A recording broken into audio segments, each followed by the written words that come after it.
kwenye mstari, ndio that is when we test your faith. Ukuu wa mtu haupimwi wakati amefanikiwa. Ukuu wa mtu napimwa wakati hajafanikiwa. Ndio maana sisi kwenye ufalme wa Mungu, issue sio tu kufanikiwa, issue ni pamoja na unafanikiwaje. Mungu anazingatia sana. Wanadamu haya hawayaoni, lakini Mungu anayaangalia. Yaani kwa Mungu sio tu issue ya wewe kupata hela, lakini unapataje.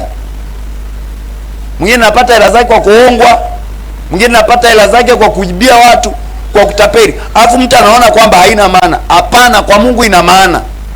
Ndio maana ya atakayevumilia mpaka mwisho. Si kuna shortcut za kuiba, si ndivyo? Kuna shortcut za kuroga.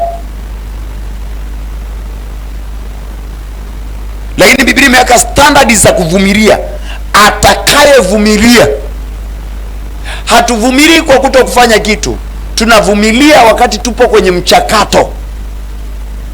Tunavumilia huku tunaomba, tunavumilia huku tunafanya kazi. Kwa yale majibu na matokeo tunayoyaomba yanavyochelewa kuja, pale ndo ambapo uvumilivu wetu unapimwa. Sasa lazima uvumilivu uonekane.